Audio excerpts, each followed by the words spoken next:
Hi, I'm Dr. Tracy Moreno, psychologist.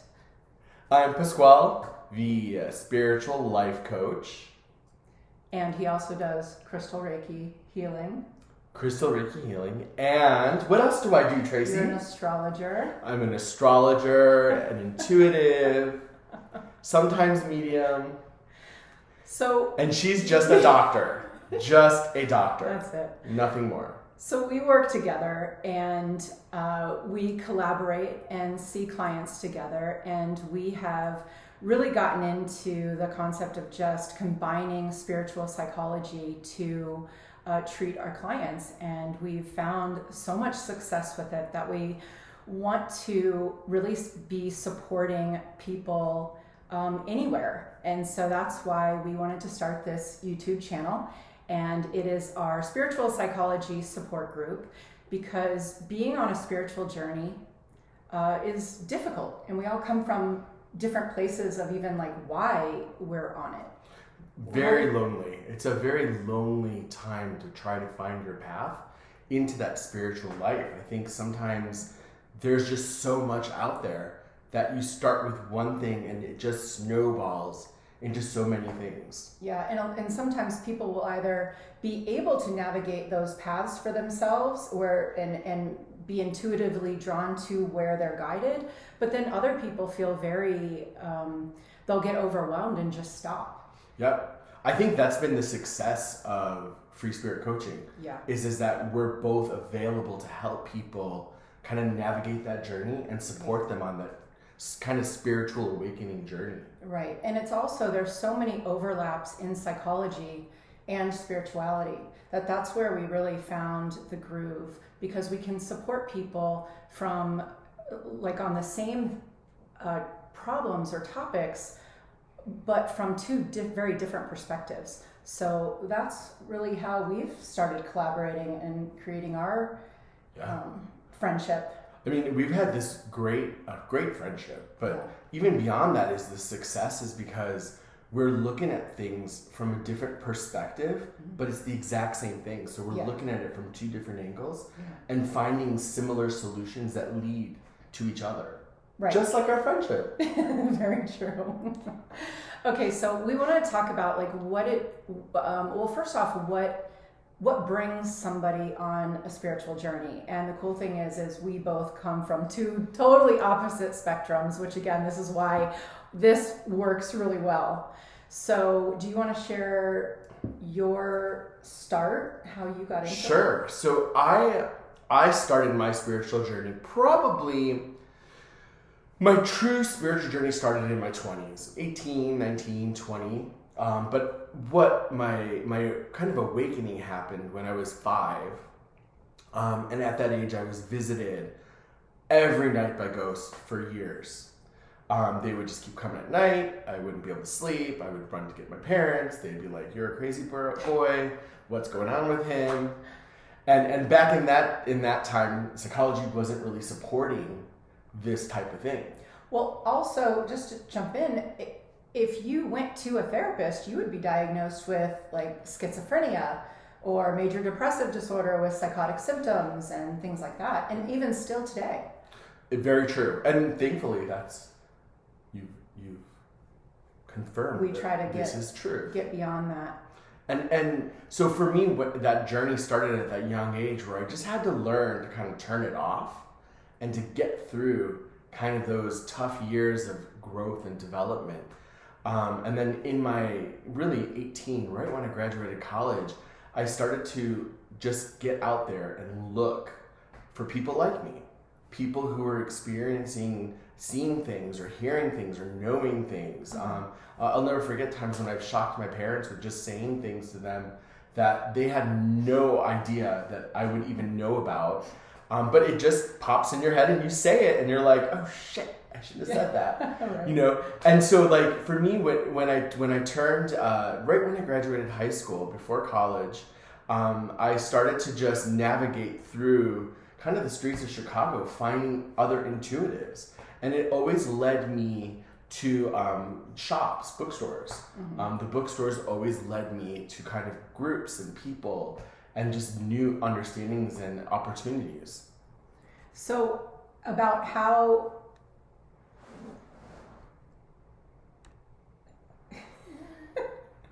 We can edit that. We can edit that. Okay, so about a little technical difficulty. Hang in with us. So about how old were you though when you realized you were on a spiritual journey? You know, I would say I didn't realize it. That's a tough question because I was always that kid that questioned everything about organized religion. Yeah. Well, me too. Always. From a child. I will never forget the time that I was in, we went to Lourdes, France to see the Virgin Mary. And we were in Italy and the whole family went. And it was this big journey to, kind of witness this big Catholic experience, Christian experience. And I was seated at a table with my parents and my sister and some cousins and a priest just decided to sit right next to me. And as he sat next to my mom just looked at me and she was like, don't do it. And I was like, okay, I'm gonna be real good. And then he started talking, and I will tell you, intuitively, I kept hearing, I think you're making fun of me, but that's my mom. She's going, I do it now to my kids. And so I remember when he was talking about, the Virgin Mary and kind of her journey and all this. And intuitively, I just kept hearing like, that's just not it, And so I asked him some questions, which created some controversy. I'm not going to go into the questions, but I asked him some questions about the Virgin Mary and her whole experience. And the priest just looked at me, told my parents that I had a lovely family, and left. Oh. Did not even complete dinner. Right.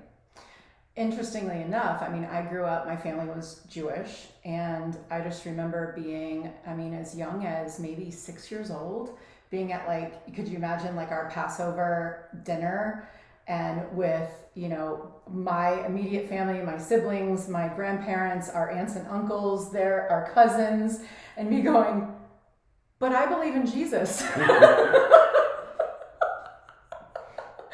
And they would make fun of me and call me a Jew for Jesus. And they would just so that's how I was raised, and I used to go to Catholic church. So interestingly enough, you pushed away from Catholicism. I pushed away from Judaism to Catholicism, but ultimately we arrived with just non-organized religion. And I went through a whole kind of self-torturous period of time, because I always felt like I was wrong and I didn't have my place. Because when I would go to church with my friends who were all very, very religious, and going to the what do you call it, the schools to get confirmed, confirmation. Oh, confirmation. Yeah. CCD. Yes. And so I wouldn't be allowed to go up for. I can't even think of what it's called. For communion? For communion, yeah, thank you. I wouldn't be allowed, so I would be the only one as a kid, sitting there by myself. And then, of course, people would ask. And then same thing, fast forward in my early 20s, one of my best friends, I was a bridesmaid in her wedding, and it was a formal Catholic wedding, and I couldn't go up. And of course, everybody's asking, and you just always feel like something is wrong with you. And it didn't matter that I explained. I was like, but I believe in Jesus, thinking I would be accepted. And they were just like, oh, you sweet girl, with such sympathy and almost pathetic, oh yeah, but your blood's Jewish. Incidentally, so is Jesus. So it's connected. It works. There you go. So it was a struggle. Religion was a struggle my whole life. Yeah, I will tell you, it was very similar for me. Religion was always, being an Italian Catholic, religion is kind of the center of everything, every holiday, everything. 4th of July, it's a Christian holiday. Because, that's just how, 4th of July. I know, but okay. You have to go to church, you have to go pray for that. And so it was always a thing in my family to have this Catholic kind of background. And I will tell you, for me, I always felt like a weirdo because I could see things that weren't there. Right. I was talking and petting animals on the street that weren't there. I was, and people are looking at me going, well, he's from the devil, because like I clearly did not have that same, background, Yeah. And so I think that like that it's part of the kind of belief was for me was I went through this process of really like going, well, I'm evil. Like this isn't normal. Mm-hmm. And it took me into my, that's where the 18 kind of comes in, where I started to find other people like me. Mm-hmm. And I started to learn and understand a little bit more. Right. And that really helped me just become more solid in the process, in understanding kind of that spiritual journey. Mm-hmm.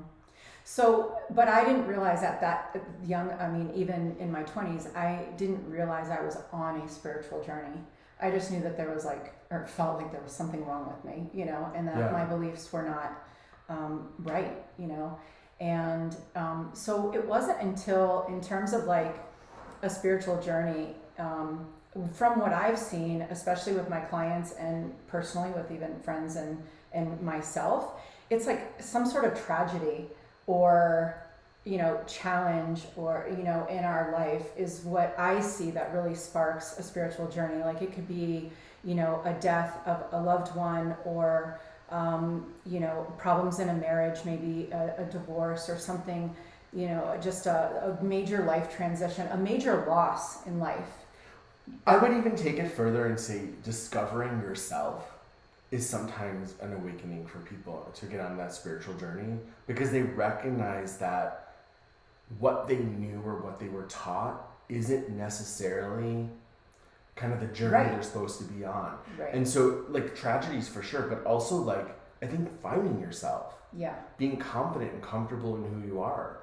And that, and from a psychology perspective, that makes a lot of sense, because we are raised with these belief systems that we're told. We're told what to believe, and we're told who we are and how to be and things like that. And it isn't until much, later in life that it starts to feel uncomfortable. Yeah. Like we're not living on a life authentic to ourselves, and we start to want to break out of that. And I think when there's a tragedy like that, it really makes us question everything and reprioritize our whole life, you know. And it's like when you lose somebody you love, when they die or something different, but it makes you really put things into different perspective, and you realize all of this energy maybe you were putting on maybe work or, in other areas of your life that you find that's not consistent with your actual priorities in life, like your core belief system. It's just you've done what's been expected of you. And so I think it's a whole, it just feels, it's a very uncomfortable process.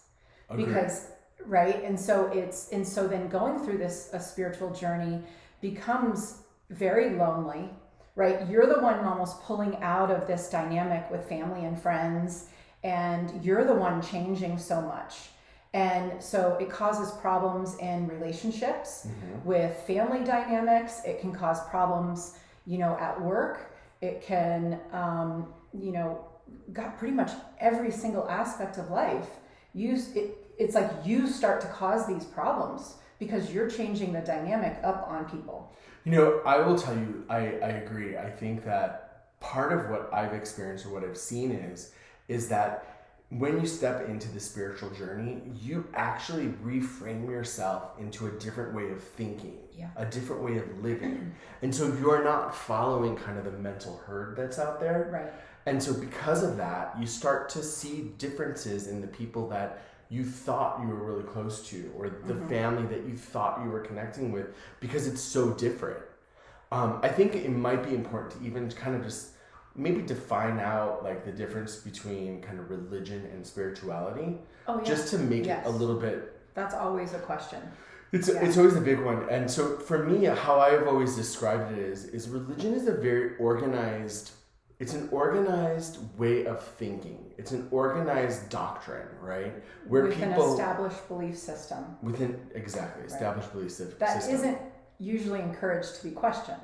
No, it's very much about doctrine. So you follow the rules, right? These are what we believe in. This is what we have to do. That to me is religion. And most people are drawn to religion. Right. It's their first starting point. It's Right. their first step into understanding that there's something bigger. And I want to just point out, I know we've had many conversations about this, and just to put that out there, we have nothing against organized religion At all. And, Love them all. you know, to us, whether it's, you know, organized religion, non-denominational, spirituality, whatever it is that anybody believes in, as long as that helps them through life and makes them a better, you know, human, and you know, be able to love themselves and be kind to others and all that good stuff. I mean, it really doesn't matter. It's really about you when it comes down to. Right. And I think, like, for me, what I will tell you is like, I actually in college took several years of religion. So I found it like as a, kind of a personal mission to really understand kind of the main religions and kind of what they're about. I did that too in college. Why, right? Like, why do you follow that? What's the purpose of that, right? And they all have the same underlying belief, right? Treat others as you like to be treated. Right. I mean, ultimately, that's it, the golden rule, right? Where I think spirituality is just kind of a very different space. It's the rules aren't. It's not doctrine. It's about belief, right? It's about kind of finding and knowing that there is something bigger, and that we're not on this journey just to be on the journey. We're not here to live a life to suffer and die. We're here to live a life and actually live it, right? Really experience it. And spirituality kind of puts you on that like kind of journey into kind of discovering that bigger space, you know? And I personally will tell you, like, I've seen, for me, the four main religions are always kind of intertwined in a lot of what I believe and what I kind of practice and move with. What I like most about spirituality is the freedom of it. You know what I mean? Because there are no rules. There is no right or wrong. And we have the freedom to choose what we believe. And that to me is everything, you know, and it just gives us so much more personal freedom. And when the belief systems come from us internally, they're so much stronger than somebody telling you that, you know, to believe something. That's my personal, you know, opinion with it, you know, because I'm all about too, like, self-love and empowerment. So that falls in line with that. And then also within spirituality, there are so many different beliefs and, you know, I mean, it doesn't even have to be, you don't even have to necessarily believe in a higher power. I mean, on the most basic level, spirituality can be just about, you know, the universe or just energy. You know, I mean, there's no, you know, nobody, you know, disputes the fact that we're made up of energy and need that energy to survive. Einstein. Right? And so it's, you know, and scientifically, instead of calling it like an aura, like, you know, or some sort of energy field, they call it a biofield. You know what I mean? It's just, we're just using different words, but there is no dispute that it exists, right? And so at the most basic level, we're talking about, you know, energy, laws of attraction, maybe karma. I would say mindset. For me, it was all about a mindset. Affirmations, goal setting, manifesting, you know, which is similar to prayer. A lot of times we just use different, you know, words to describe it, but essentially we're talking about the same concept. Yes. I think that it's all rolled into just a bigger ball. Right. And that's how I kind of see spirituality. For me, it's always been the journey in just growing, developing, becoming more of an open-minded, free-spirited person. And I think, like, that's one of the things that I've always seen is my thinking today is very different than my thinking 20, 30 years ago. Oh yeah. I'm so much more expanded. I have a very different outlook, just even on just daily life, you know, things that some people may be like, oh, that's real tough. For me, it's like, well, it's part of the journey, right? Like, and we're learning, we're growing, and it's taking that and kind of learning from it. But I think going back to kind of the purpose of this, for me, it's like the journey is really lonely. because there aren't a lot of people out there talking about it, right? Most people I've found are in the spiritual closet, right? We kind of hide ourselves in there, try not to say anything, try to follow the rules, but deep in the the back of everything, we're kind of learning and growing, maybe meeting people, dabbling here and there. Well, and people just think you're, little Looney Tunes, a little crazy. Yeah. And, you start talking about, spiritual concepts and you just get this look like, okay, Yes. and it just, it makes people feel very alone, or they're scared to even talk about it. I mean, I remember, so I started my spiritual journey, just reading books. And, I remember I would read maybe just one or two paragraphs and your mind would just be like, totally blown. But then I would sit there and I would have nobody to download this stuff to, nobody to talk to, nobody to go, wait, what did you think of this? This is how I perceived this. How did you perceive this?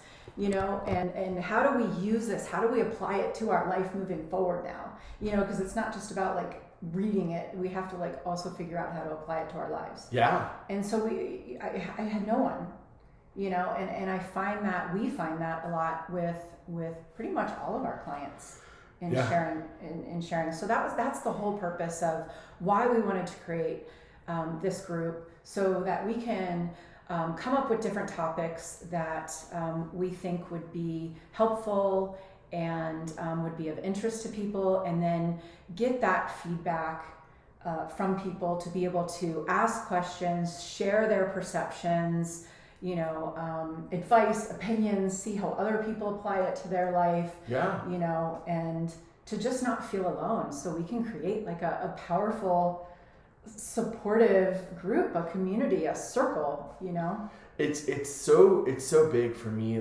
I will tell you, growing up before the age of internet, right? There was no internet, so you go to a bookstore and they really didn't talk about spirituality in bookstores. You had to go to places to actually find these books, to find the people. But the one thing is once you find it, you're just, you kind of foster this whole belief in love, right? You start to see the love in the people that you meet, and kind of the connection you have in that spiritual journey. It's true. Because we're all in it together, right? Yeah. No matter where you come from, it's all the same, right? We're all experiencing it in our own way.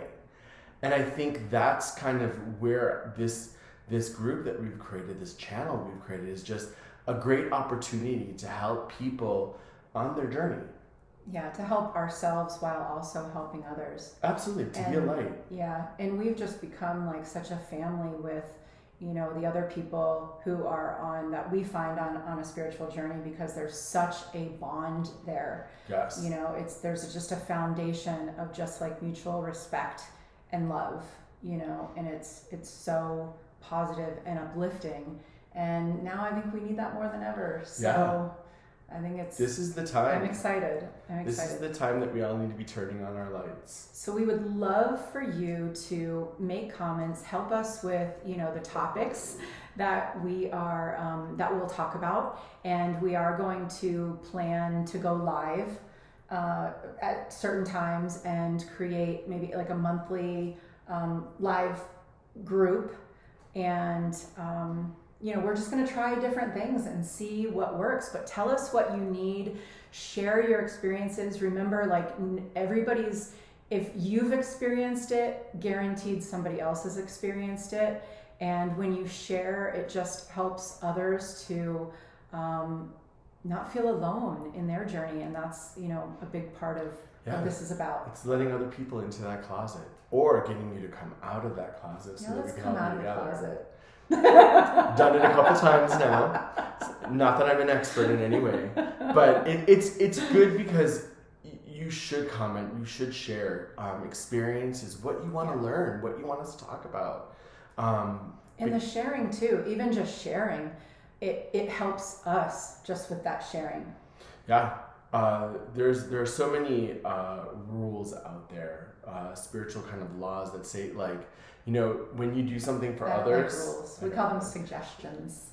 It's not a rule. I'm not a rule follower. Anyone who knows me knows this about me. But there's like these laws that basically state like what you do for others, you actually do for others. Like, so we all are so connected that just by making a statement or by sharing, you actually are helping someone else share.